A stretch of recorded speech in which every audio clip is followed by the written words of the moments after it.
All right, so I'm going to see how fast I can do this. Alex Chilton came from a musical family. His name was Howard Sidney Chilton the second, I think, and he played piano and saxophone. And their house in Memphis was always had like jazz and and classical music and probably things like show tunes and the early crooners and stuff like that going. Uh, Alex Chilton, when he was 16, it would think it was in the late '66. He joined a band called the DeVilles that would turn into the Box Tops, and then in '67, being rechristened the Box Tops, they released what would probably be the biggest hit of Alex Chilton's career, which was "The Letter," and he's singing the lead on it. And everybody was always astounded by the fact that the kid who's singing that song was so young, because I guess it sounds like an adult to a lot of people. But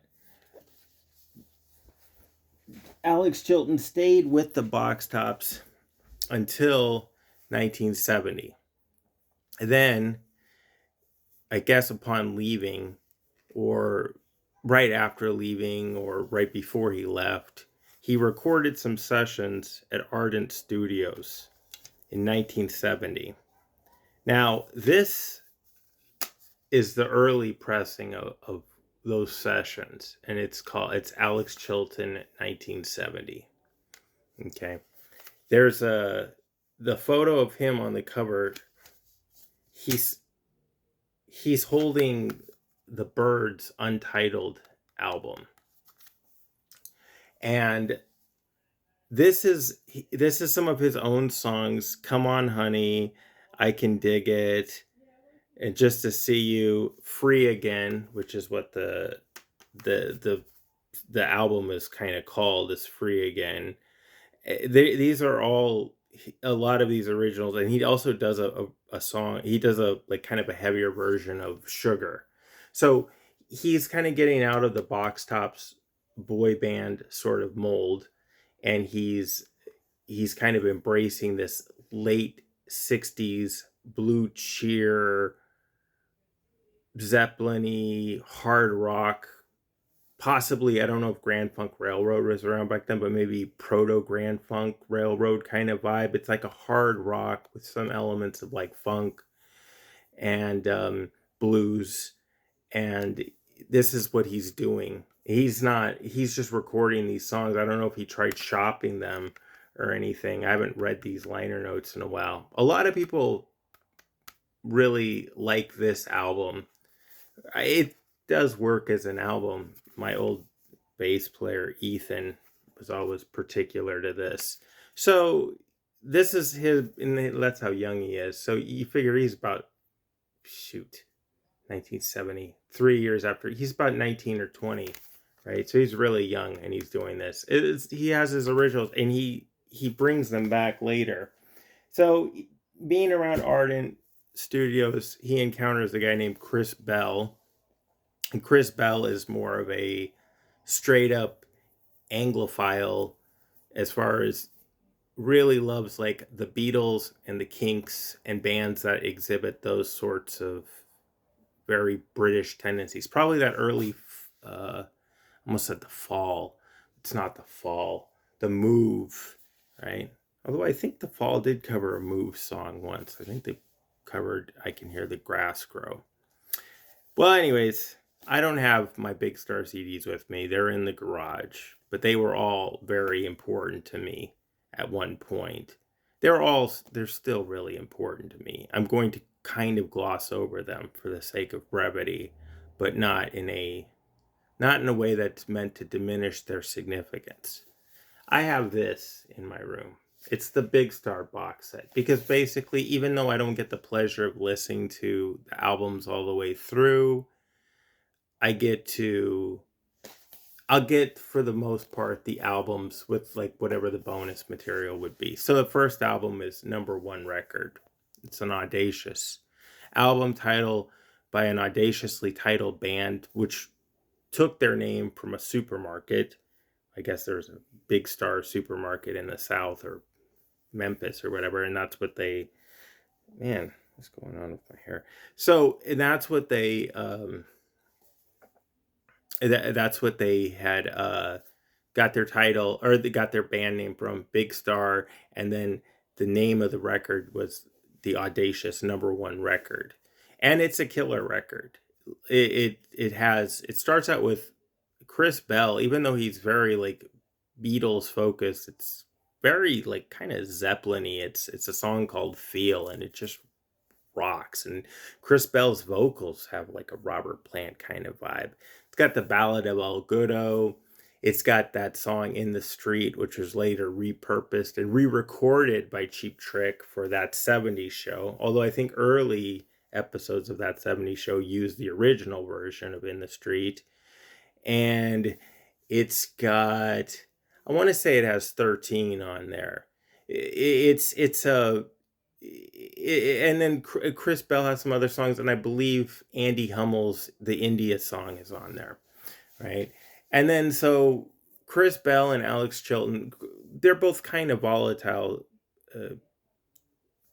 characters, and they kind of go their separate ways. But Chris Bell did have some input, which would be on their follow-up album. Also, as an aside to a #1 record, is that Ardent, I guess, had teamed up with Stax for, or they were on Stax, and the distribution, something, there was some serious snafu with the distribution, and the Big Star Records did not get the distribution that they needed in order to have them be a success, the band to be a success. So having that distribution issue, also there was some weird thing that something in like a photograph, and also something they wrote on the run-on on the disc that also was a little profane and got them into some trouble too. I read that in the Big Star book. So they did a few things to sabotage themselves, but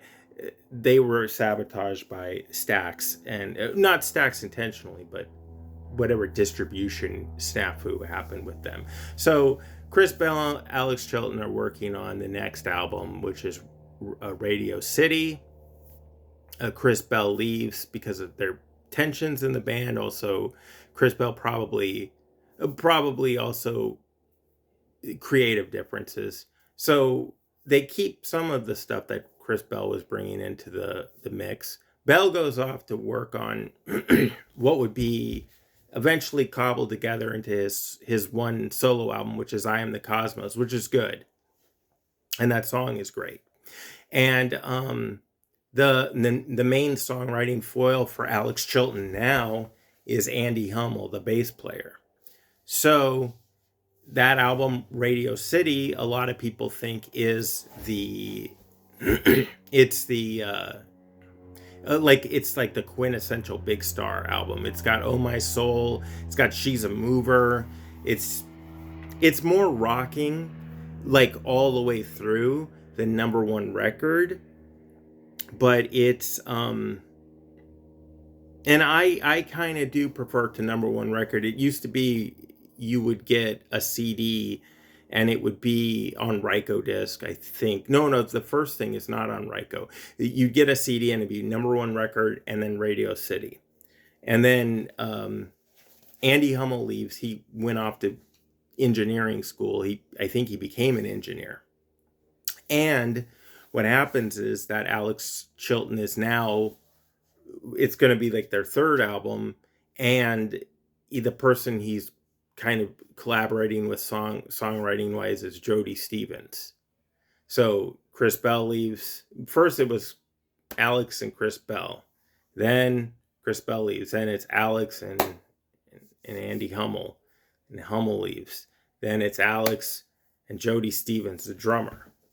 And they were both dating sisters, I think, at the time. So there was this question that they were going to call this third album Sister Lovers, or Third, which is what it's often called. And that you would get on a CD, and it would just be from Ryko disc. and it would be Big Star, Third, Sister Lovers. It's the album, and then about something like 6 to 8 bonus tracks. It's the moodiest one. A lot of people like have complained that it's very uncommercial. I think Chilton was just like 23 or 24 when he was making it. And in some respects it is uncommercial, but Kiss of Me is an amazing rocking song. There's nothing that's uncommercial about it. Thank You Friends is an amazing rocking song. There's nothing that's uncommercial about that. Stroke It Noel is just a really amazing, well-written, orchestrated song. The song that they always said was, I guess there's a famous story that that Chilton was going to what was he going to do? Oh, he had the song Downs, and it was so great. And then he went in and he re-recorded the he took out the snare drum and he did a bouncing basketball instead. And then also he did a song called Kangaroo, which is pretty good. Jeff Buckley used to cover Kangaroo in concert a lot. And he did it where the mic was just doing the voice, his vocal and the guitar at the same time. And Jim Dickinson, who was he's a legend. No, he's not kind of, he is a legend, was a legendary Memphis producer guy, played with the Stones. He's a legend in his own right. Alex gave him this tape of Kangaroo and said, see if you can make sense of this. This is the litmus test that proved that Jim Dickinson could like hang with the level of insanity that Alex Chilton was bringing. And he did. So there's Third. And so we basically have what some people would say, it's in the Rock Snob book. The Rock Snob book is buried, but the Rock Snob book is kind of dismissive of Big Star. But some people that are kind of being critical would say maybe the first 2 records are good and the third record is not. For me, all 3 records are solid and great. So you could have a box set like this and you could kind of listen to it all the way through. And it's a great document of a great band. Most people that are into this and into rock, they're going to say that was it for Alex Chilton. He's done now. But I, of course, don't. And you know who else doesn't is Joel Rizzo, because he's with me on this. We both say, no, Alex isn't done, man. He's just getting started, because this is the whole point of the video, I guess. What do I have? Well, he does start going off the rails, and this guy. Who was this guy that did this? Man, I was reading about him. This guy was tied in with Rough Trade Records, and now that it's getting dark, oh, he's got this name too. It's like a very kind of classic rock and roll name. What was this guy's name? Yeah, have it really small so I can't read it in the dark. Fuck. Take Me Home and Make Me Like It. The guy who wrote Take Me Home and Make Me Like It. Maybe it'll come to me later when the print's not so small. So he's in Memphis in like 75 or something, and he records. This guy basically gets him. Man, I wish I could see better. But this guy finds him, and he says, I have a few songs for you, and I want to record like an album. And Chilton is just really dismissive of this prospect. Is it John? It's John something with a T. Man, I don't even know. Man, why is the print so small? Why is my vision failing me? So anyways, John Tibbin or something? It sounds like John Tibbin, right? Okay, it's the journey getting to remember this. I think it's John Tibbin. Watch, I have this book. Watch, if I go to I'm not going to turn on the light. I'll resist. I like the atmosphere.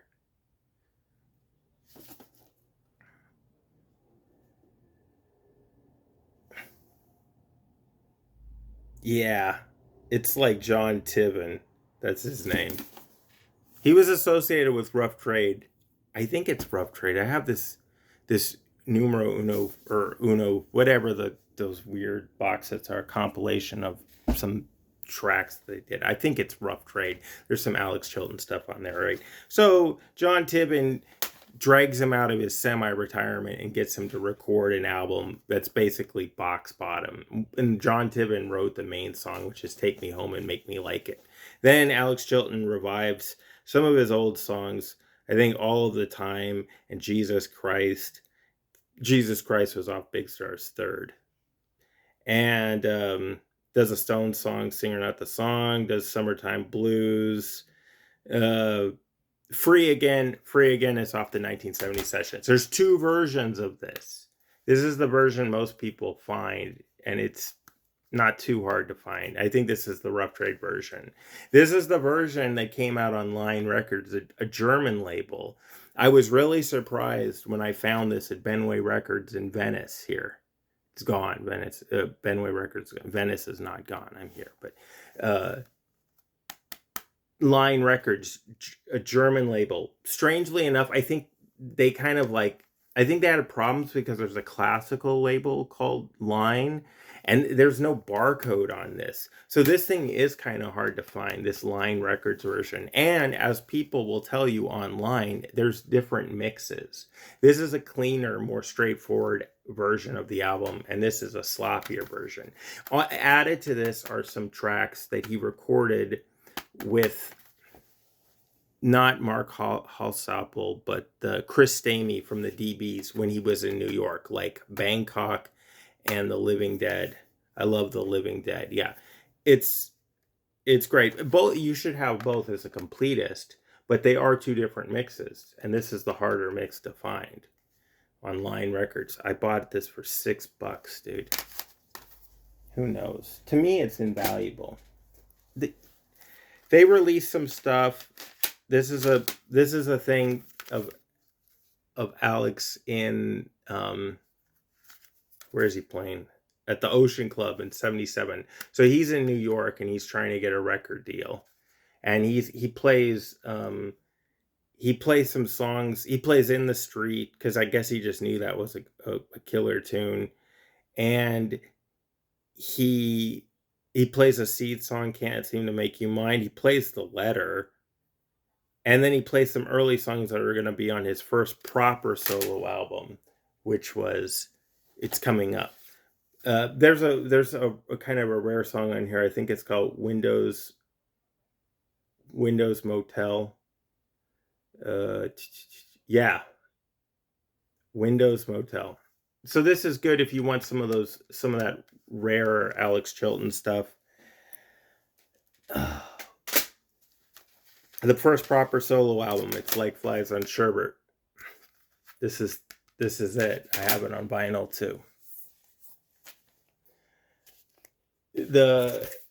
For me, the official track listing is what's on this CD, which is, it starts not with Boogie Shoes, but it starts with "The Baron of Love," which is Ross Johnston, also the drummer for Tav Falco.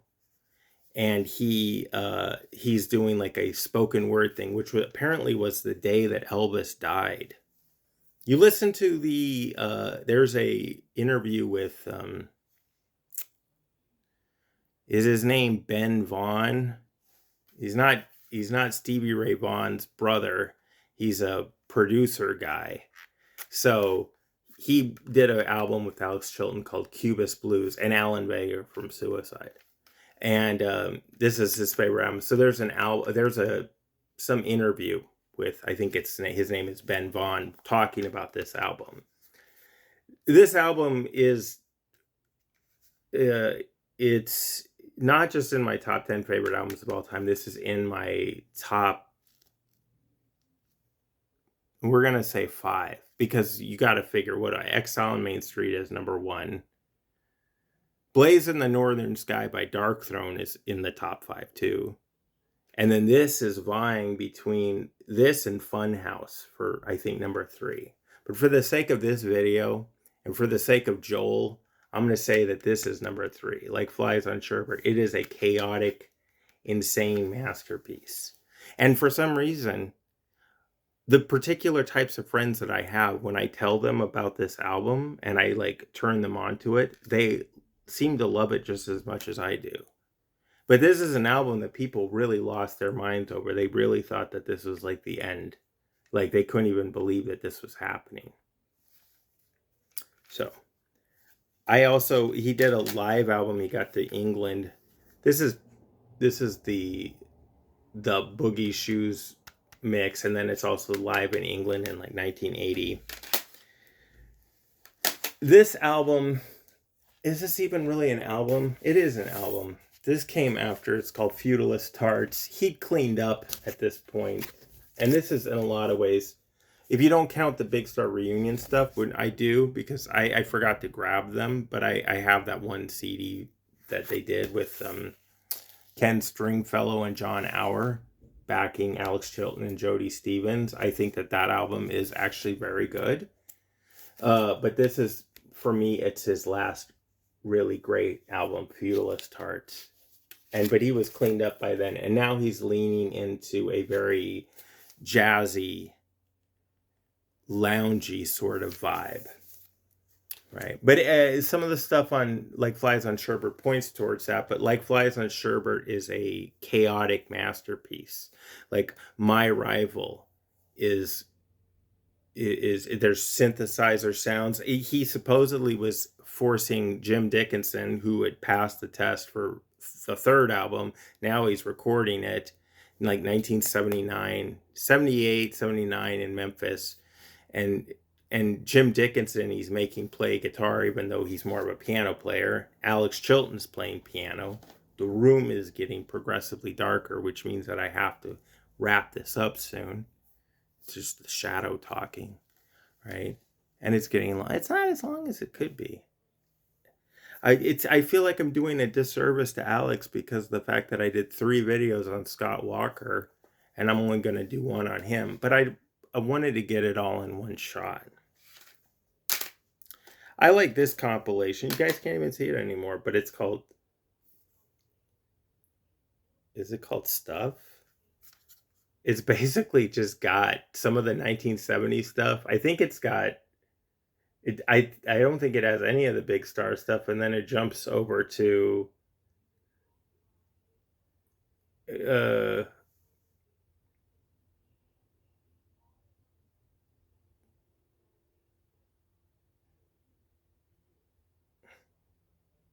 Wow, the T9. Yeah, this basically is just a lot of the... It's like this, like the singles that he recorded in New York with Chris Stamey, and also... so dark, it's so inappropriate. I'm doing this. He like does Isaac Hayes covers, like all this obscure soul stuff. That's the other aspect, is a lot of soul music is going on. This CD was released, you know what, I'm fucking turn on the light.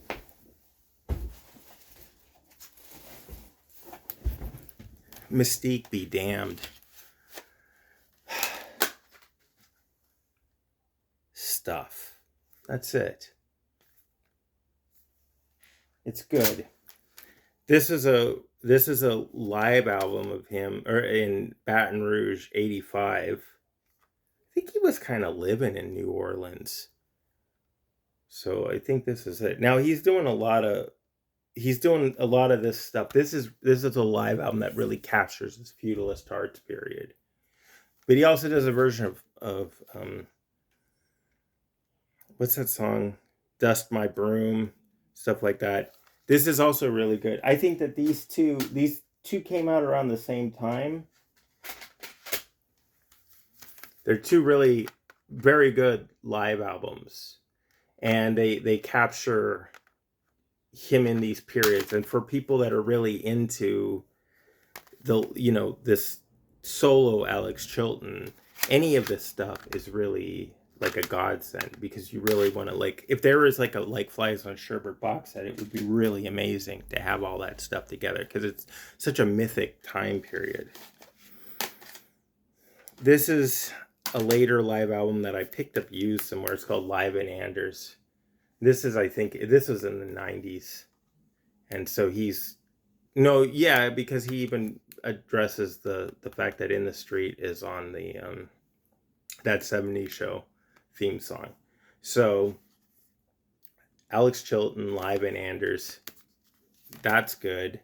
And then a weird little compilation, it's a bootleg though. It says import, but it is a bootleg, is Beale Street Green. Beale Street Green is a line from Dream Lover, which is a song on Big Star's third album. This really has I want to say that even these versions have Back of a Car and Oh My Soul, Maud Lang, She's a Mover. I want to say that those are outtakes. It's really a bootleg. You get like, this had Windows of the World, I think, before it came out. It's got both versions of Barren of Love, which I think the version that's on Like Flies is version 2, part 2. I think it's kind of funny that it starts with a song that's like part 2, Barren of Love part 2. It's so great. I can't sing the praises of this album enough, man. Waltz Across Texas, Girl After Girl. Girl After Girl just sounds deranged. I've Had It, which is, I think, like a Roy Orbison song, but Roy Orbison never actually performed it. It was, or maybe I just remember trying to find out more information about it, but it's like the most obscure rockabilly, country, and then like his own original tunes all together. And people say it's deconstructed, but that's not really doing justice to it. It's just like lightning in a bottle. This is around the time that he was about to produce the Cramps. No, he did, I think. So their rockabilly influence, factored into it. And then also him playing in Tab Falco's Panther Burns also did too. So this is kind of like the thing that rounds it off. Beale Street Green, it's a bootleg. You come across it if you're lucky, just like you do the Line Records version of Box Bottom. But those are both pretty kind of, I've only seen them the one times I've seen them and then bought them. This is a good book too. This will tell you a lot about his life. I had the Big Star book, but I ended up, because I can only have so much stuff. Wow, there's a pen in here. What is that? Why would I do that? How important is this? Probably there's something, I don't know. But any information about him. He transformed a lot. He was in a lot of ways as much a chameleon as David Bowie. This is the longest video I've ever done. So who knows how long it's going to take to upload. But I got it done. This is parts 1 and 2, we'll say, of Alex Chilton and Big Star. And it's been a varying quality. The lighting, not Rick Beato. Anyways, so, like, subscribe, and listen to Like Flies on Sherbert. And then tell me what you think of it in the comments.